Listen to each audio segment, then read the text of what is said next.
Hello, my little imps. The new event has started with Fulghor, and I'm here to give you some quick tips on how to battle this new and tough boss. As the battle starts, similar to the Adele event, the Dark Drift Knight will start in Phase 2 immediately.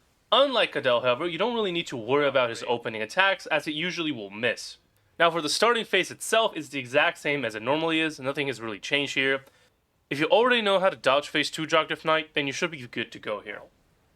The new attacks come in Phase 3, where the boss regrows his arm and gains a few new attacks. Now, something to keep in mind is that he will also lose all of his attacks with the Manus arm that he had, so you don't have to worry about any of those attacks anymore. Now, about his new attacks, the first new attack he does, he will shoot an arrow in the sky, and after it will start raining arrows, very similar to Aldrich from Dark Souls 3. This attack is very easy to avoid, you can just start sprinting and you should be fine. Do keep in mind, however, he will almost always follow it up with 2 quick shots from his bow. Just keep an eye on him in case you see him drawing his spear like a bow again, and just be ready to dodge. The next thing he can do is turn his spear into a twin blade. Now he has 2 different combos that he can make with this. The first one he will indicate by spinning his twin blade on top of his head, a little bit like a flourish. If he does this, this will be a very fast and long combo with the twin blade.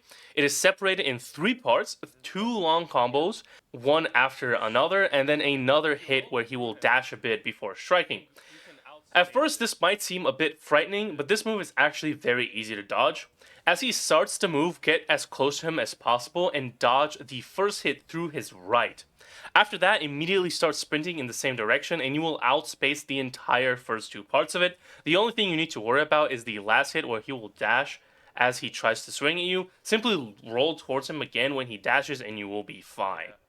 The second twin blade attack, he will start this by standing on his back legs, after which he will do 2 big swings with his twin blade, following up with a jump and a final stab at the end.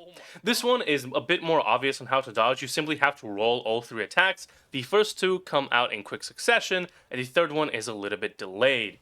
It doesn't really matter which direction you roll in whichever direction you find more comfortable. And finally, what I would say is his new ultimate move, his nuke arrow.